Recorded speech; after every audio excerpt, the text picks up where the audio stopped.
Nation. I mean, there's definitely a connection between the European products that have come out recently and this current product.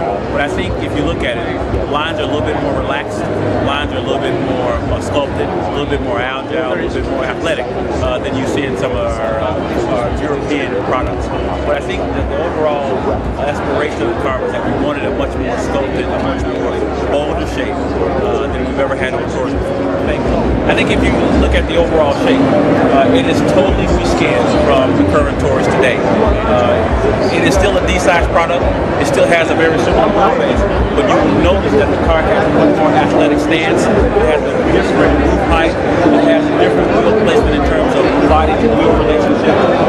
But mainly, it is a reinterpretation of the Toyz and actually the spirit of Toyz from the early 80s, so actually mid-80s. So I think when you look at the front grille, you look at headlamp placement, you look at all the serpentine curves that transfer energy from front to rear, it is a total reworking of the current Toyz. I've also heard that you guys did a lot of other stuff on the interiors too. Can you?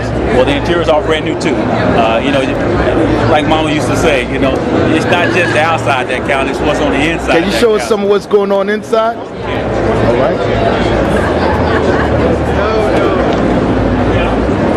I think the biggest deal on the interior is that you can see now it has a double brow.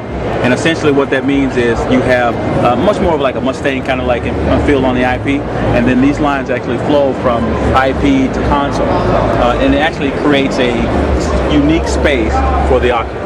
You know, each occupant has its own space. And remember, you know, these cars are going to be with us, you know, for years to come, so they need to age gracefully.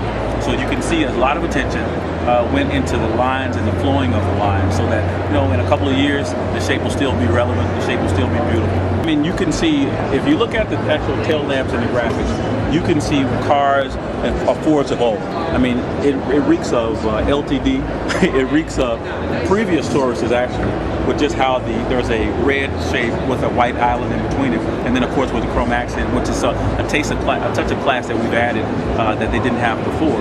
But just the proportion, just the scale of lamp is very reminiscent of Tauruses of the past.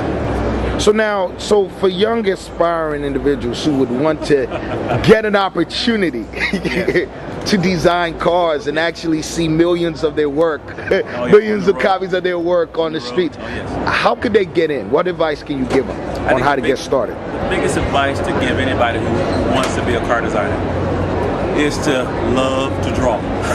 I think the ability to draw, you know, the knowledge of understanding how cars come together, and essentially, you know, just being inundated with the industry, I think will help you. But the number one key ingredient is the ability to sketch and to be able to create your ideas so that others can enjoy it.